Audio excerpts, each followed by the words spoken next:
Welcome back. Today we're going to be looking at some incredible movies here. Let's just get right into it. Starting things off with Parasite. Now, Parasite is an incredible series. However, the movie does struggle a bit, and the reason why it's not maybe as good is a lot of CGI in it, and you know how Japanese CGI can be, and I think it does take away from the experience a bit. But all in all, it's not completely awful.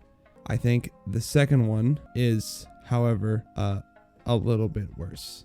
And I think that is going to be a common theme in a lot of these movies, is that the first one, whether it be good or just decent, often declines a bit in the second one. Next up, we have Cutie Honey. So this is a Hideaki Anno movie, and it is absolutely ridiculous, completely cheesy, and everyone knows. I think it just makes it a lot of fun. Not amazing, and it's not his best work, but it is quite enjoyable. All right, next up is, of course, Assassination Classroom. Now, I'm going to upset a lot of people here, but I'm not a huge fan of Assassination Classroom, especially the live action, and a lot of people say that it's a great adaptation, whether it be an amazing movie or not. And as an adaptation, it's okay, but it just falls really flat. And the second one is just a little bit worse too.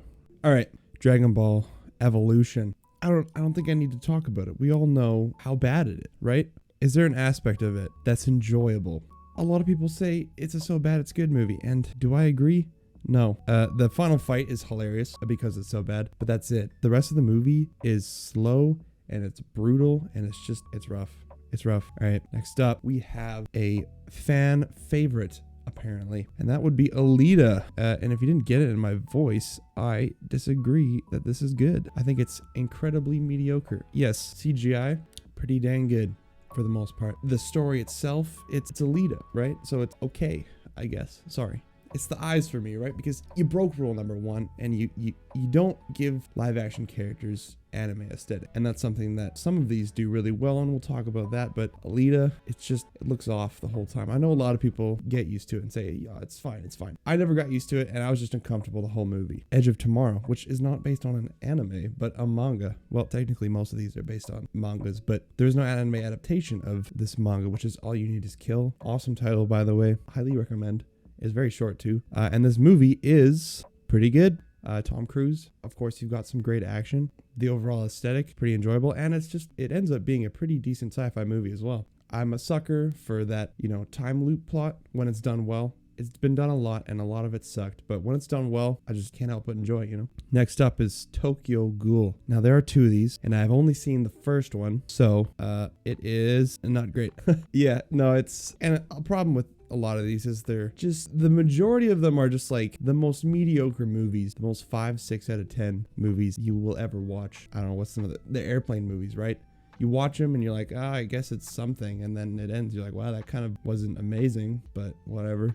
Some of them are garbage, some of them are great, but most of them fall in that area. And I feel that this D and C area is kind of where most of those are going to lie for me. All right, Cowboy Bebop. Ooh, a lot of people hate this one, and I'm going to be honest with you. It's not great. It's not awful, but I do enjoy it more than a lot of the movies on this list, simply because just the way it was paced and the way it was set up. Even if I didn't love what was happening, I ended up watching 10 episodes and being like, oh, I just finished 10 episodes, and not even noticing the time go by, which doesn't mean it's good. Here's what I'm trying to say. A lot of these are 2 hours, and they feel like 3 or 4. Cowboy Bebop was, 10-ish hours maybe, and it felt like 3 or 4. So that was a plus for the series.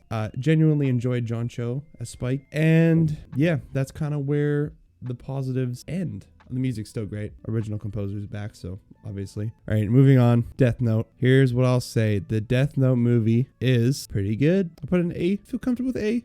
Yeah, I feel comfortable with A. Yeah. Apart from CGI, it's not in a lot of it, but it is probably some of the worst out of all of these movies, but that's okay. It's fine. It was Japan, 2006, I think it was. It's all good. Don't worry about it. We forgive it. In terms of adapting the story of Death Note, does a really good job of switching it up to fit the medium of a movie, and that's really one of the most important things about any of these adaptations, is changing the story to fit your medium. Some of them do it better than others. All right, the second Death Note movie is okay. Yeah, it's still good. It much like the series for me anyway, and I know for a lot of people. The second half is good, but the first half is kind of the highest moment of the show. And yeah, that follows through into the movies as well. All right, the American Death Note movie, 2017. This is pretty much universally hated. Willem Dafoe as the Shinigami is, of course, the perfect casting, and I know Netflix is doing another Death Note adaptation in the future, and they should get him. I'm just saying, he was incredible. If Willem Dafoe was in the dub of the anime, that probably would have been enough to make me switch to dub. The best part of the movie. All right, the rest of the movie was, how do I put this? Was it beautiful garbage or was it F tier? I'd say bottom D tier, honestly. It's not the worst movie out of all of these as a movie itself. As an adaptation, it's pretty awful. Yeah, the acting is, well, I just said Willem Dafoe is great, but the rest of the acting is kind of funny. How much range it has between being okay to laughably bad, specifically whenever Light Turner screams or does anything emotional. It's hilarious. All right, Erase, which is a terrible title, and I don't think we need to talk about why, but in case you don't know why, it's because the Japanese title, Bokudakigai now, is pretty poetic. And it basically means the town without me, or the town where only I am missing, one of those two. And yeah, they simplified it to Erase, and it kind of doesn't have anything to do with the story or plot, which is fine. I guess you can change the name to whatever you want, I guess. All right, but adaptation itself was pretty dang good. I love Erase, say it. I think it's incredible, and this live action is one of the few that ends up perfectly adapting the source material incredibly into its medium, and it keeps the story, and it actually stays more true to the story than the anime does because of the ending. And it's just really good. The acting is on point, especially for kids. That's surprising because usually, not to bash kid actors, but you know, they're less experienced and sometimes they're not amazing, which is okay, you know, you're learning. But man, in Erase, I think everybody delivers. It's great. Okay, Fist of the North Star. You know what? No, this category needs to move up, honestly. All right, here you go. You're beautiful. It's so bad. It's probably one of the worst movies I've ever watched on like a technical standpoint. I love it so much. It's hilarious. The acting, the screaming. Oh my goodness. The music is so overly dramatic. It's incredible. Impeccable, honestly. All right. Okay. Ghost in the Shell. Now, this movie is not that good. I'm not going to talk about the whitewashing and all that controversy there. I'm just gonna talk about the adaptation itself. It ruins the story, honestly. It simplifies the deeply philosophical story into this surface level movie. And yeah, the visuals are great, and here's how I explain this movie. Is it's like a tech store movie where they've got the TV, the 4K 85-inch TV on display, no volume, just this visuals going on to show how good this TV looks. That's what this movie is, basically. They end the movie with the start of the anime, and that just, it doesn't make sense. Not like a time loop, but they just take out the beginning scene of the anime and they put it at the end. They completely change it, and it's bad. Okay, Attack on Titan. These are some of the only movies on here that I've rewatched. Interesting. All right, so Attack on Titan, the first time I watched them, I thought, hey, not bad, you know, like a 7 out of 10.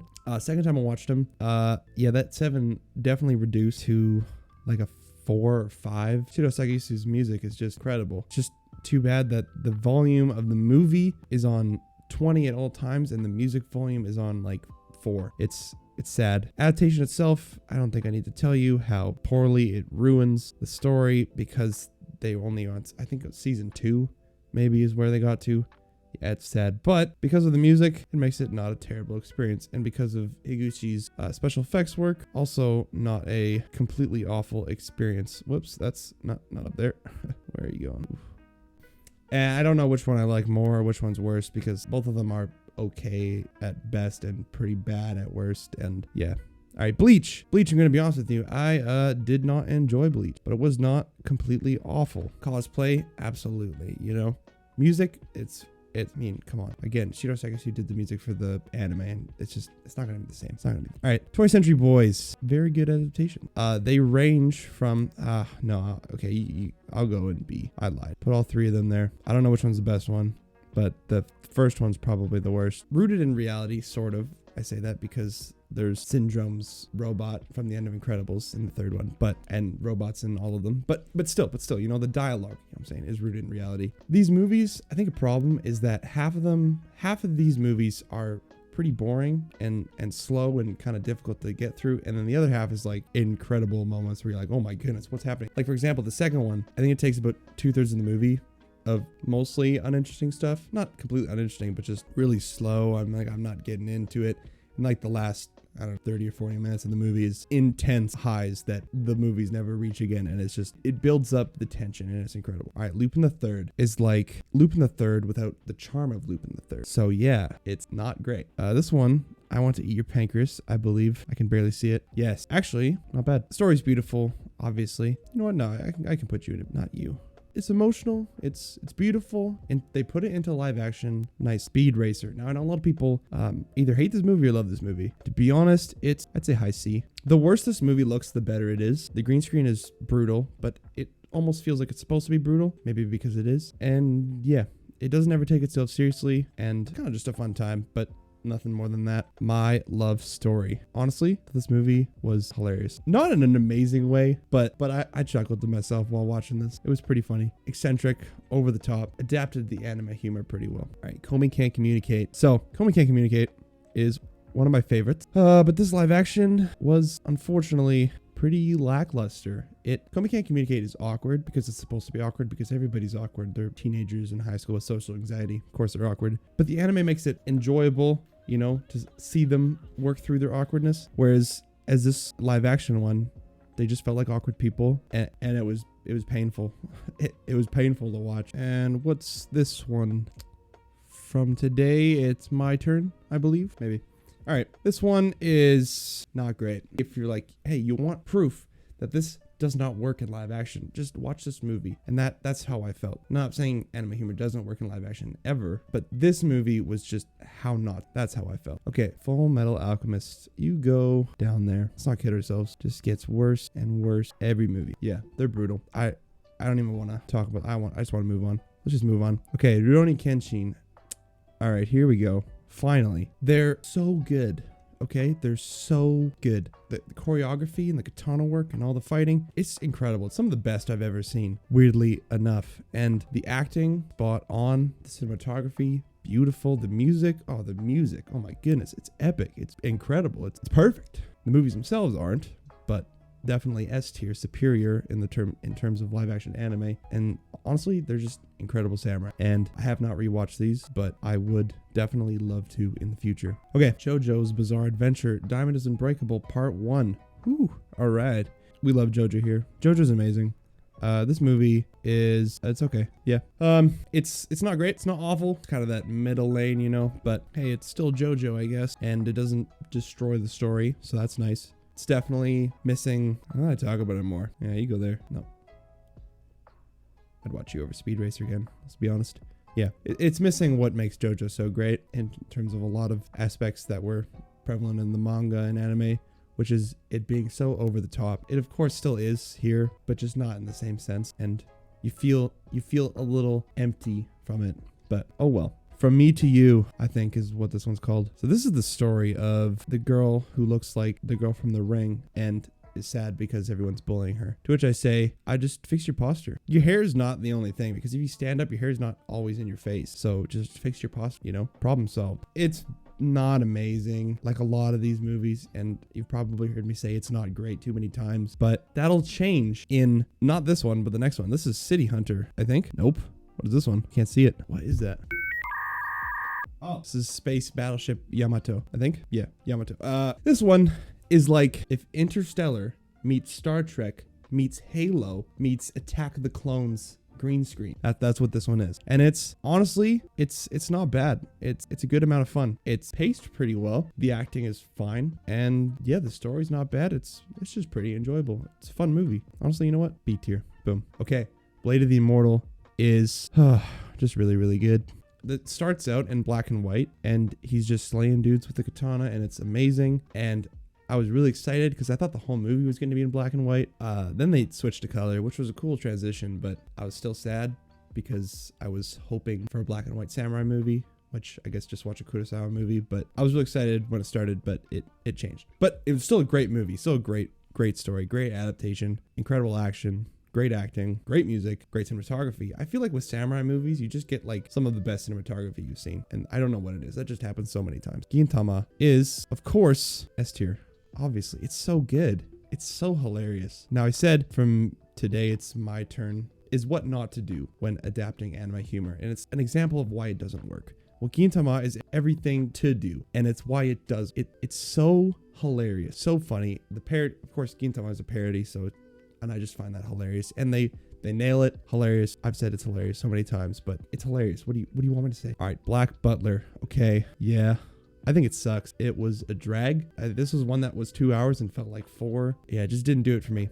Although there was one scene that I love so much, and that's when he's kneeling down and he's petting a cat, and he says, "Cats are my only true companions in life." And as he's saying that, the cat claws at him and then jumps out of his arms and runs away. And I wasn't sure if that was intentional or if that was just the take they went with, but ironic, hilarious. Okay, Your Lie in April. There's so much to Your Lie in April. It's one of the greatest mangas and animes, I would say. And this live action, just because it's a 2-hour movie, it takes out so much of what makes it special. It's not a bad movie itself, but just knowing the story, there's a little bit of bias, knowing how much they take out and how much they rush over everything. It just doesn't ever deliver the same effect that the manga or anime did. But oh well, a lot of these don't, and that's just the thing that comes with the territory. Orange. Not good. Yeah, I don't like Orange. I'm sorry for all those who love it, but something about the story, I don't know what it is, but it just does not work for me. And I cannot get on board with pretty much anything that happens in it. Yeah, I don't know. All right, City Hunter. This one did not age well. I'm not going to say why, but if you watch it, you'll know. And yeah, we're going to put it at the bottom of D tier. It's not awful as a movie. No, it is. Jackie Chan's funny, but again, his jokes did not age well. Yeah, let's just move on. All right, Bunny Drop. Yeah, you go high A tier. No, not above Blade of the Immortal. All right, Bunny Drop is probably, out of everything on this list, the best or the smartest thing to adapt to live action. Because it's just a story about a guy taking care of his sister, aunt. What is the relationship? It's either his dad or his grandfather that has this kid. Anyway, whatever. Doesn't matter. Yeah, and it's really sweet. It's really sweet. It's cute. Old Boy is the reason that this category exists, baby. Oh my goodness. What an incredible movie. Masterpiece. I could do a video on its own.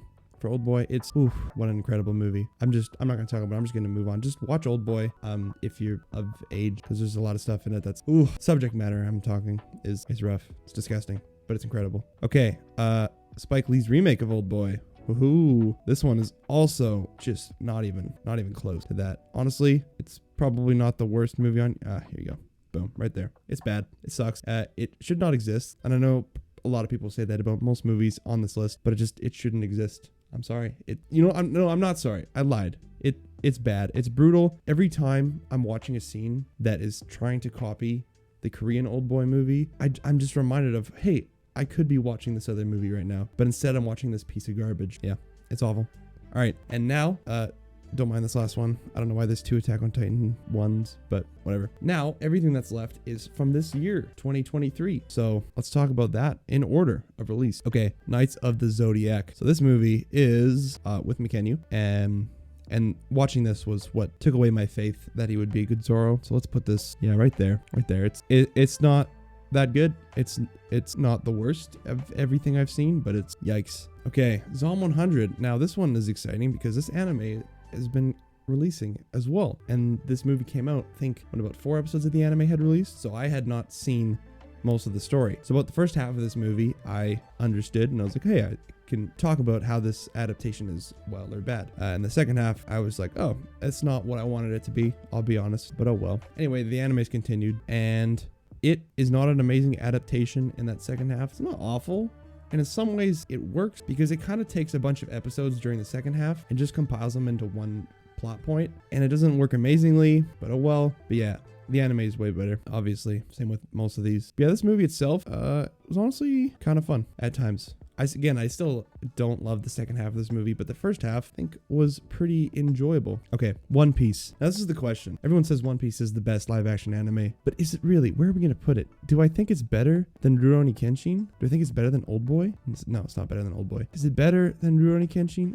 Oh man. Should I put it there? I talked about One Piece. It's amazing. Obviously the music, cinematography, acting, sets, CGI, it's all great. But do I want to put it? Ooh, this is tough. You know what? No, it's One Piece. It's One Piece. There you go. You going right there. And that's it. We're done. We finished it. There's the live action anime tier list for you. This was brutal, but if you enjoyed this, don't forget to leave a like if you have not previously done so. Why don't you hit that subscribe button and comment down below as well. On this list, what upset you the most, or what is your favorite live action anime adaptation? Thanks for watching. I've been Shin Glassman, and I'll see you in the next one.